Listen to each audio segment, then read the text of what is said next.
Yeah, one thing I knew that I had. When was the first time I ever had these visions? Well, I knew when I was a little young kid that there was something terribly wrong with our system of things. You know, the whole world is tainted and controlled by the opposer of God, opposition of God.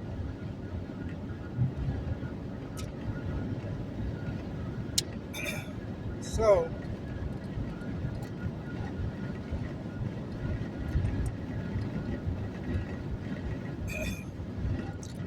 get something to drink. I'm dry. I'm dry.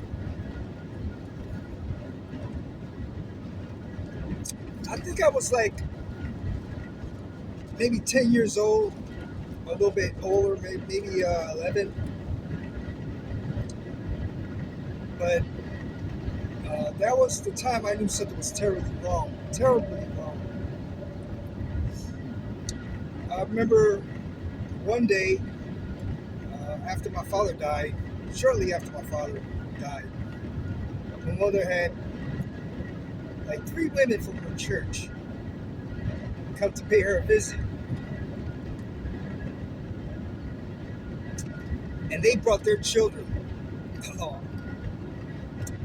And they were like, in the kitchen, it was just me, a girl that's probably like 2 or 3 years older than me, and a child that's probably like 3 or 4 years younger than me, maybe 6 or 7 years old. But anyway, we were in the kitchen talking to each other, and then out of the blue, the female that was like 12, she went and snatched the toy or whatever the kid had in his hand away from him for no reason. Just out of the blue, she just grabbed it and yanked it out of his hand. And then he started crying. All the women in the kitchen was like, "What the hell's going on?" And what happened was that the female that took the toy away from the kid pointed a finger at me and said he did it. And I'm like, I didn't do it. Even though they didn't see who did it, they all yelled at me, including my mother. They all yelled at me, "Stop!" You know, whatever. And I'm like, what the heck just happened here? Here I am around people, and out of the blue, this chick starts saying that I did something that I didn't do, and then telling people that I did it, and they yelled at me for doing it when I didn't do it. That was the first day I realized something was wrong. From that day forward, I kept to myself. I kept away from people.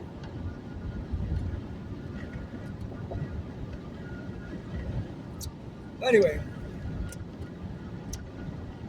the day I must have been like 30, 32 years old. Uh, the day I seen my first visions, first images, I mean, just flowing out. And I believe in order to receive these visions, you have to have gone through a traumatic period of your life. And I've been through a traumatic period of my life. I was a heroin addict for 19 years, from the age of 21 to 40. I am now 55, so I don't do that crap anymore. It was hard to get off of. I got off of heroin. I went to uh, rehabs. I've been to rehabs, I think, about up to 7 times. And every time I get out of rehab, the first thing I do is go out and get a bag of dope. Every time, never failed.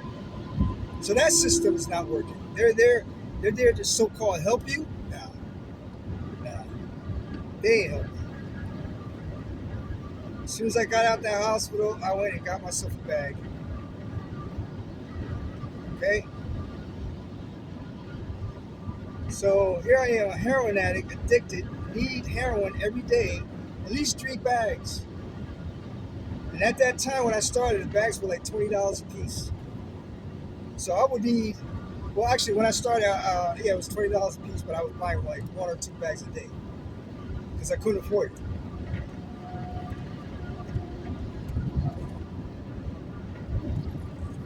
So I'm pretty sure I spent over multiple hundreds and hundreds of thousands of dollars on heroin because I ended up dealing and providing for myself that way. Well, anyway, I got tired, so tired. My mother got tired because I was staying with her. I was completely useless. Yeah, I was completely useless. But, you know, that's what happens when you baby your last child. You know, I was her baby. And she babied me. And this is the results of it. I ended up staying with her and not moving anywhere or improving my life because I knew I could get a bag of heroin and go to the room and not out. And I knew that I was protected, I was safe, and I didn't have to worry about being kicked out. But anyway, I got to the point that that my addiction got so bad that my mother ended up putting me on a bus to Kansas. This was 1999. That was the year my niece Vanessa graduated, along with Josh Lawrence. I don't know if they wanted me to mention them, but they're my family. One way or another, they're going to be, you know, exposed because they're related to me. So whether they want their name mentioned or not, it's too late. It's a done deal. But they are pillars of the community. My niece, she works in the medical field, and Josh, he is construction. He builds wall. He's a mason. So they're two well-respected individuals of Harrington, and I just mentioned their names. I hope I meet their approval.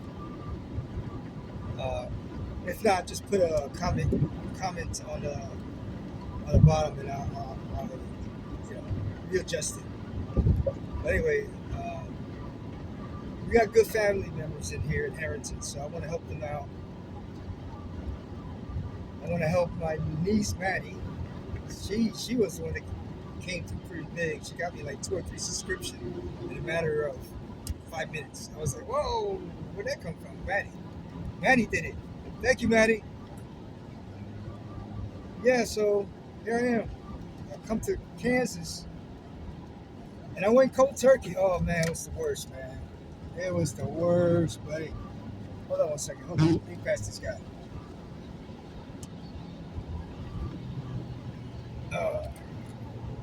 So it took me 21 days, 21 nights to kick my heroin addiction. To the point I was able to sleep. I wasn't able to sleep for 21 nights. Tossing and turning, sweating, not eating, loss of appetite. I must have lost at least 10 pounds in those 21 nights.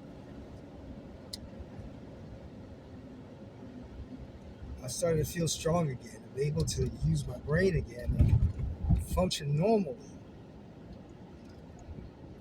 It was beautiful. I was like 30, 1931. I was like 30, 31, 32, around there. And I never felt so good in my life. Never in my whole life I felt so good. I felt strong. I felt vibrant.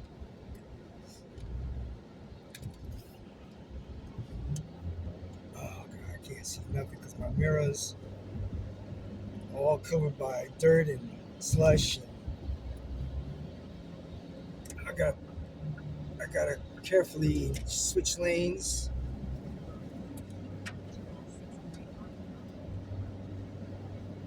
But yeah, then after that, after I got healthy, I came back to Jersey,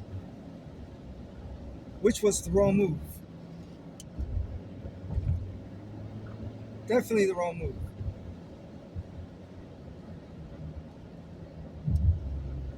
Because I was clean maybe for like a month or so. Got me a job so quick, because of my appearance. I looked strong and healthy, and my skin was glowing. And I felt strong. So I ended up looking for a job, and I ended up getting a job at a temp agency, giving people jobs, mainly people undocumented. I'm not going to mention the business, but they were undocumented, some of them. So I also have myself to blame for that. But these were good people. These were good, hardworking people, but they came here illegally. They broke the law, and just like everybody else, man. You break the law, you gotta suffer the consequences. But I was part of that system. I don't approve of that system anymore because I see what it's doing to America. So I'm done. It's done. The whole system is done. And that's one of the reasons why. Because people are going to uprise and go against that from happening. They're going to say, hey, no, I can't, you're taking too much. We can't afford to feed our family. But yeah, you're take our money to finance the living of those who broke the law. How's that work? So is it that easy? Do I have to break the law in order to get these benefits? Do I have to? No, I can't. They won't do it for me, but they'll do it for somebody you don't know. Nice.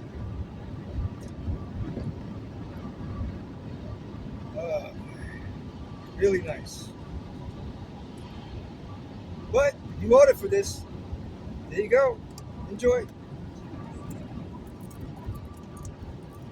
635 North. So yeah, man. So I come back. I got that job at the temp agency, and in that temp agency, there's like a lobby where there's people selling like videos, music, DVDs,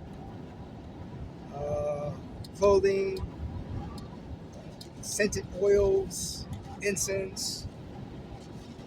So there was this one guy that worked there. He would go into the office. He would knock on the door and ask for permission to use the bathroom.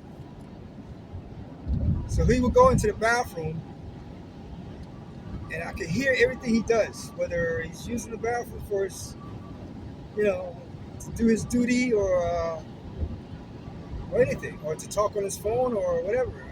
I heard him sniff very loud, like.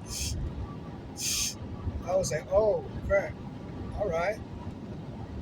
And it activated something in my brain. I was like, oh, he's doing dope. He comes out the bathroom. The first thing I do is ask him, hey man, what you doing there? Doing dope? And he asked me, yeah. Why, you want some? That was the wrong question, especially to a drug addict. And now that I'm clean, I'm like, oh, I can just do one bag, and don't do another one till another 2 or 3 weeks later. Well, didn't happen that way.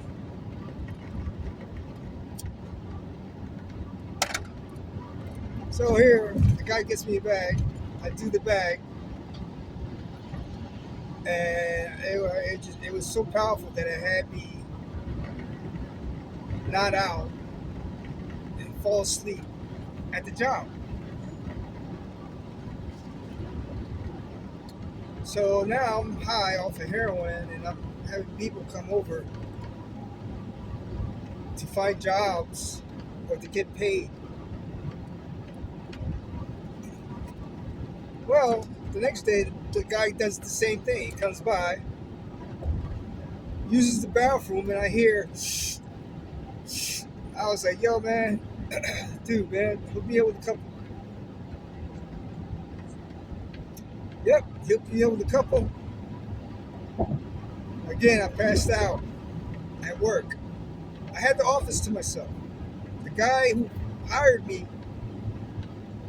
trusted me to to run the business, to run the temp agency, and left me there because of my appearance and the way I handled things. Well, the next day, the same thing happened. I got high. I started passing out on the at the desk to the point I couldn't even function because I was so high.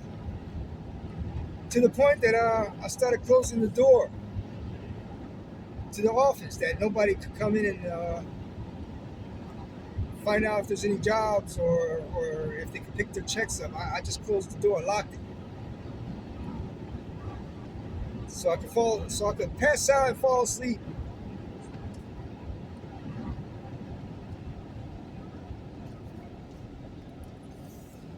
Okay, I gotta go this way. I'm sorry, guys. So yeah, so I was high. I couldn't function. I was doped up. And one day, not too long afterwards, still sleeping, door locked. You know, sometimes I'll open it in the morning for people to come in early, and then I'll lock the doors.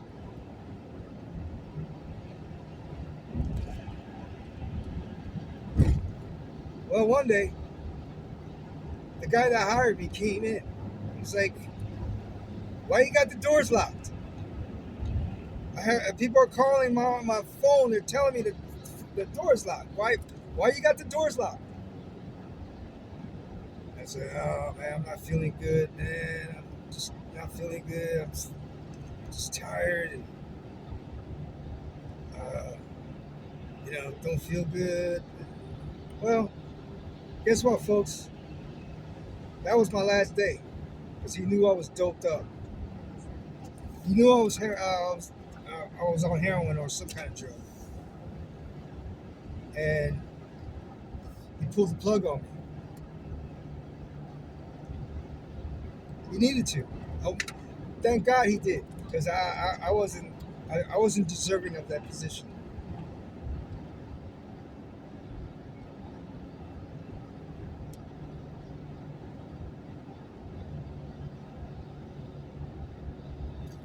What he did was